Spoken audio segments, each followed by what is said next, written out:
Hello children, how are you? कैसे हैं आप लोग? होप आप लोग बढ़िया ही होंगे और पढ़ाई भी आप लोगों की बढ़िया चल रही होगी, मस्त। चलिए, रेस्पिरेशन की definition we have already discussed. What are the types of respiration like aerobic and anaerobic? I have already explained to you. Today I will discuss about the respiration in plants. Respiration in case of plants, पौधे respiration करते हैं तो oxygen का ही intake होता है और carbon dioxide remove की जाती है. लेकिन प्लांट्स के अंदर there is no certain respiratory organ. जैसे कि एनिमल्स में होते हैं, हमारे एक नाक है और ये नॉस्ट्रल्स के जरिए ऑक्सीजन अंदर जा रही है, अंदर पूरा एक रेस्पिरेटरी सिस्टम है बच्चों.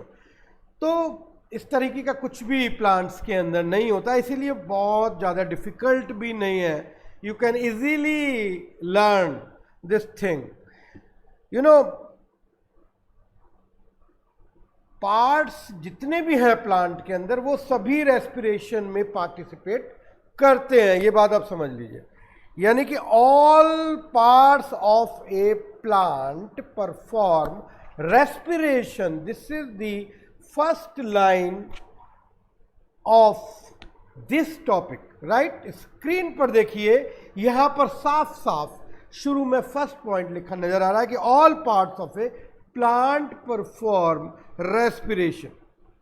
अब सवाल यह आता है कि रेस्पिरेशन में सबसे पहली चीज होती है गैस का एक्सचेंज, यानी कि ऑक्सीजन को अंदर लेना और कार्बन डाइऑक्साइड को बाहर निकालना. और इसके लिए हमारे पास तो ये दो नॉस्ट्रिल्स हैं, लेकिन प्लांट में ये गैस का एक्सचेंज एक खास प्रोसेस होता है जिसे हम डिफ्यूजन कहते हैं, उसके थ्रू होता है, राइट? और इसमें पार्टिसिपेट करते हैं स्टोमेटा जो कि छोटे छोटे पोर्स हैं लीफ की सरफेस पर और प्लांट के ऑलमोस्ट सभी बॉडी पार्ट्स में पाए जाते हैं, राइट?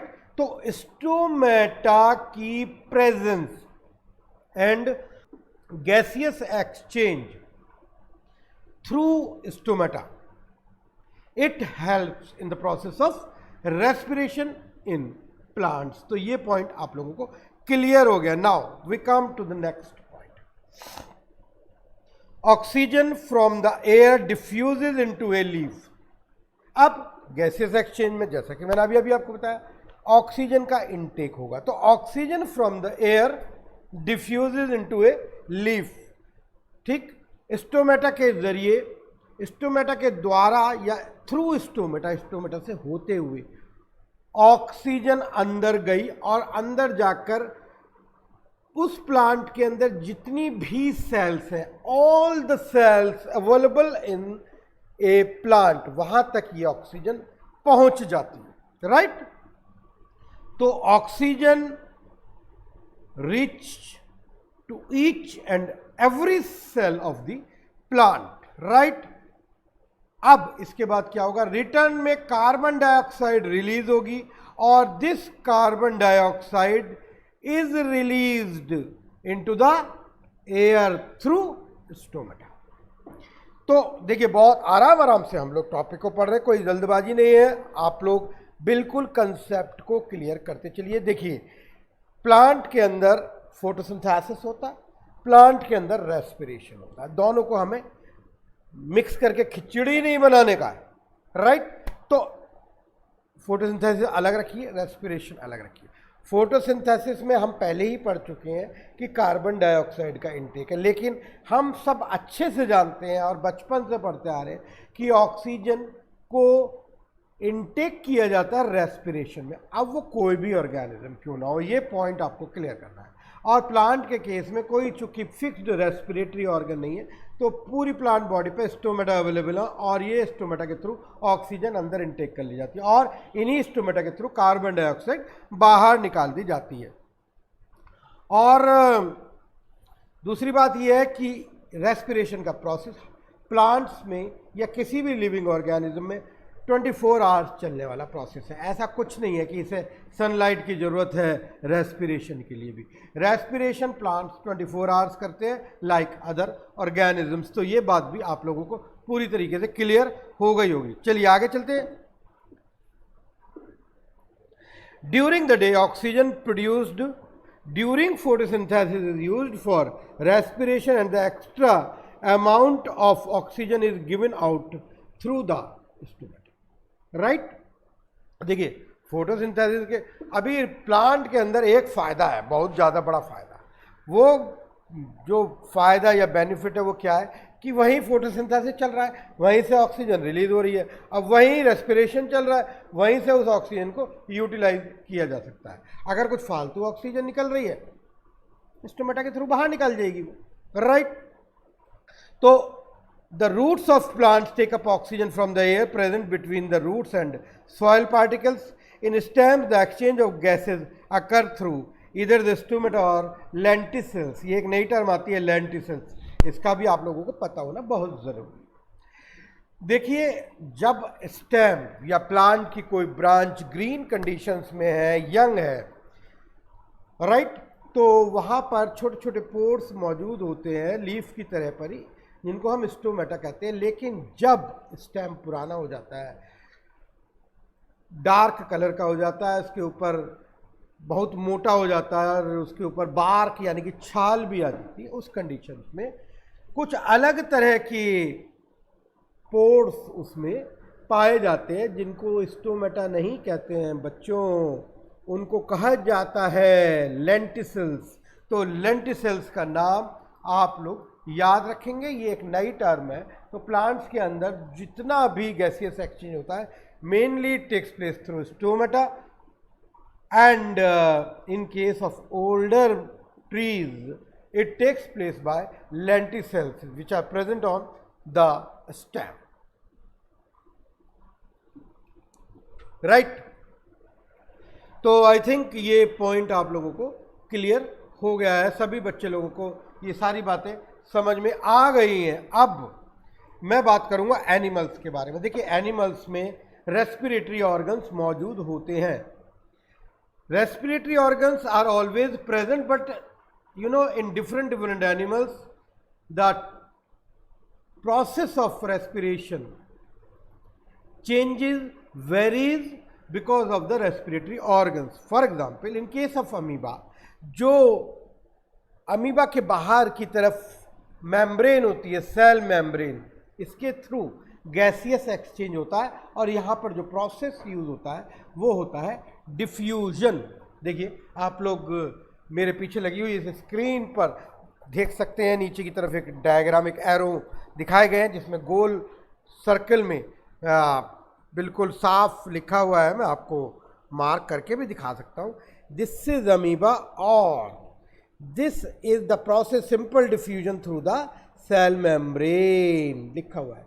अब अगर हम बात करते हैं अर्थवर्म की, हिंदी में हम इसको केंचुआ बोलते हैं, बच्चे लोग अर्थवर्म भी जानते हैं, केंचुआ भी जानते हैं। ये अपनी स्किन के थ्रू रेस्पिरेशन करता है। अगर हम बात करते हैं फिश के बारे में तो ये अपने गिल्स के थ्रू रेस्पिरेशन। तो अलग अलग एनिमल्स में अलग अलग रेस्पिरेटरी ऑर्गन्स होते हैं जिनके थ्रू वो लोग रेस्पिरेशन करते हैं, राइट। तो बच्चों मैं समझता हूं ये बात भी आप लोगों को क्लियर हो गई होगी। तो रेस्पिरेशन हम लोग पढ़ रहे हैं और रेस्पिरेशन में we shall start human respiratory system today. Human respiratory system you know it's very very complex, थोड़ा सा जटिल है, समझेंगे तो समझ में आ जाएगा क्योंकि सिस्टम तो हमारे अंदर ही मौजूद है, it is always present inside us. तो there is no problem in learning of human respiratory system. चलिए आप लोगों को बताते हैं, एक डायग्राम आप लोगों को यहाँ स्क्रीन पर नजर आ रहा है जिसमें ह्यूमन रेस्पिरेटरी सिस्टम दिखाया गया है। डायग्राम थोड़ा सा 3 डायमेंशनल और कलर्ड है।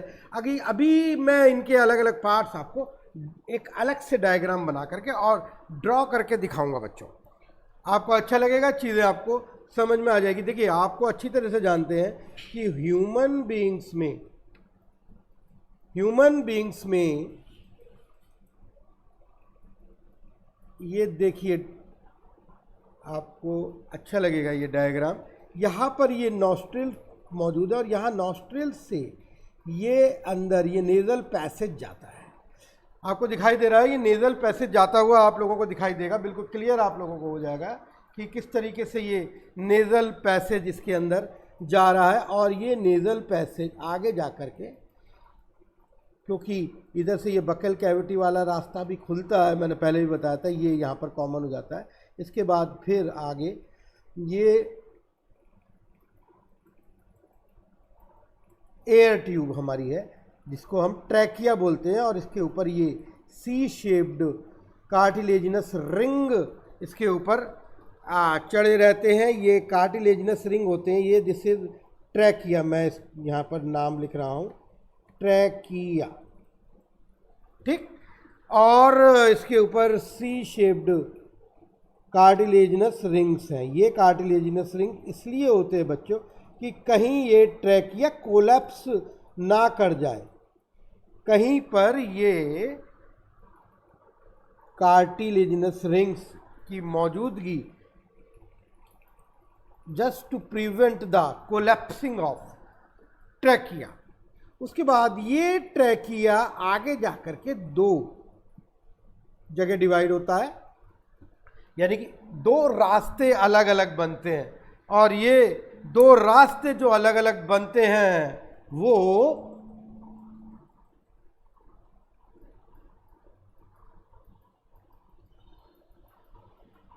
ये सीधी सी बात, ये जो ट्रैकिया है ये दो अलग अलग रास्तों पर चला गया, एक बॉडी के राइट साइड में चला गया और दूसरा लेफ्ट साइड में चला गया। ये जो कहलाते हैं, ये जो एयर पाइप्स हैं ये कहलाते हैं ब्रोंकाई,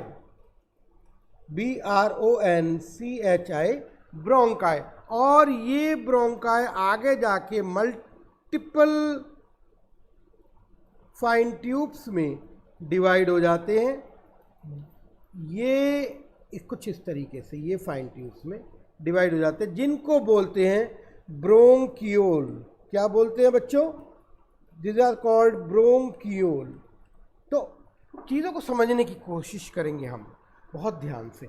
देखिए हमारी शुरुआत हुई नॉस्ट्रिल, नेज़ल पैसेज, और उसके बाद ये यहाँ पर कॉमन प्लेस फेरिंक्स, देन उसके बाद ट्रैकिया, ट्रैकिया के बाद ब्रोंकाई, और ब्रोंकाई के बाद ब्रोंकियोल, और लास्ट में एक छोटा सा थैला आपको दिखाई देगा जहां पे एंड हो जाता है इसका, इसको बोलते हैं, इस थैले को बोलते हैं एल्वियोलस, राइट। तो एयर जो ऑक्सीजन या एयर एंटर करती है नॉस्ट्रिल्स के थ्रू, और उसके बाद ये ट्रैकिया से होती हुई ब्रोंकियोल में, ब्रोंकियोल से होती हुई ब्रोंकाई में, ब्रोंकाई से होती हुई ब्रोंकियोल्स में, और इन द लास्ट ये एल्वियोलस में पहुंचती है। तो एल्वियोलस से, चूंकि एल्वियोलस के ऊपर बहुत सारी ब्लड कैपिलरीज चिपकी हुई होती हैं, ये सब इस तरीके से जैसा मैंने डायग्राम में आपको शो किया है, ये इसके ऊपर चिपकी हुई होती हैं। तो ये ऑक्सीजन या एयर यहाँ से डिफ्यूज होकर के ब्लड में पहुँचती है। अब मैं एक रेस्पिरेटरी ट्रैक यहाँ पर आपके सामने शो करने के लिए जा रहा हूँ। देखिए बहुत ही सिंपल, सबसे पहले नॉस्ट्रिल के थ्रू ये एयर अंदर गई, देन नेज़ल पैसेज,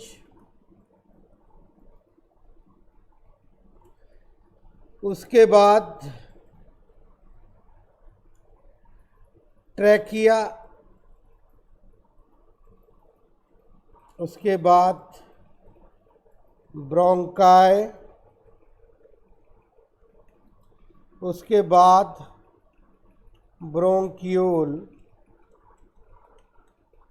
और उसके बाद लास्ट में एल्वियोलस, और एल्वियोलस के बाद सीधी ऑक्सीजन कहाँ पहुँचती है? ब्लड में पहुँचती है, और ब्लड के थ्रू होती हुई बॉडी की हर सेल तक पहुँचती है। ये पैसेज जो मैंने यहाँ पर आपको शो किया है this is the passage of oxygen transportation, यानी कि ऑक्सीजन इसी रास्ते से होती हुई बॉडी की हर सेल तक पहुंचेगी। अब बच्चों, जैसा कि आप लोग जानते हैं कि सेल में ही जब फूड का ऑक्सीडेशन होता है कार्बन डाइऑक्साइड प्रोड्यूस होती है। ये कार्बन डाइऑक्साइड यहीं से बैक गियर मार दीजिए, सेल, फिर ब्लड, फिर एल्वियोलस, फिर ब्रोंकियोल, फिर ब्रोंकाई, फिर ट्रैकिया, फिर नेजल पैसेज और फिर नॉस्ट्रिल से होती हुई कार्बन डाइऑक्साइड बाहर। तो जाने का भी रास्ता वही ऑक्सीजन के और कार्बन डाइऑक्साइड के बाहर निकलने का भी रास्ता वही होता है। इसीलिए जिस वक्त हम सांस लेते हैं तब हम सांस निकाल नहीं सकते, एक बार में हम एक ही काम करेंगे, राइट। तो इस तरीके से कंप्लीट होता है हमारा रेस्पिरेशन का प्रोसेस। और अब मिलते हैं बहुत जल्द फिर से एक नए टॉपिक के साथ। Thank you very much.